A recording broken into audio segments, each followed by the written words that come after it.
Okay, so continuing with multiplication of polynomials, the next step that we're going to look at, or the next procedure, is called the box method, and we're going to start with a binomial times a polynomial, and then we're going to move on to when there's three binomials multiplied, which will help with the rest of them, because once you have these two right here, the rest of them hinge on that, so you'll be in good shape. But let's take a look at this first one. I've got some notes in front of me here. Let me take a look.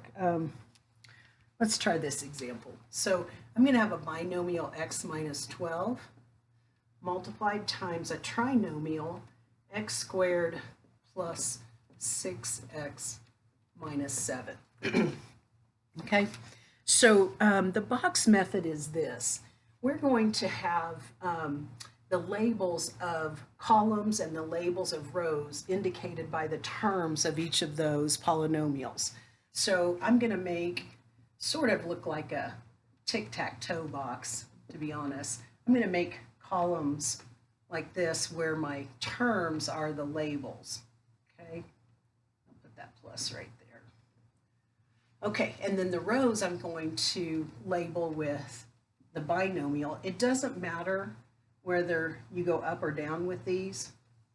You just want to indicate that you've got enough squares where each of these are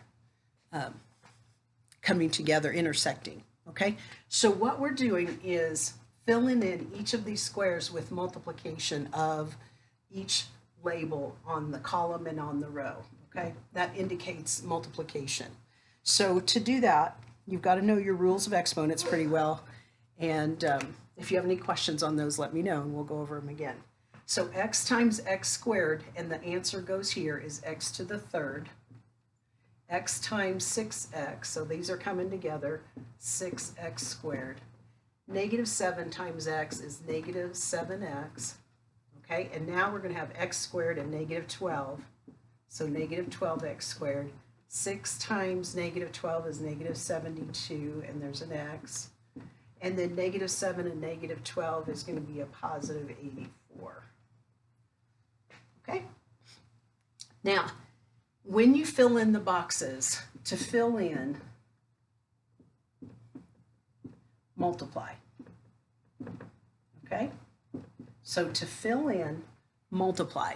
But we're not done yet, because each of these terms are really being combined for the final answer. So to simplify, you're going to combine like terms. And typically, and not always, but ordinarily, when you use this method, on the diagonal, you're going to have the like terms. So we're going to put those together. Let me show you what it is we're actually doing. So it's going to be x cubed minus 12x squared plus 6x squared minus 72x minus 7x plus 84. Okay, so you first fill in the boxes by multiplication, but we still need to combine like terms to simplify completely. So negative 12 and positive 6 is negative 6 x squareds. Negative 72 and negative 7 are negative 79 x's plus 84. This is a four-term polynomial. You can't go any further because they're not like terms, so that's your final answer. Okay.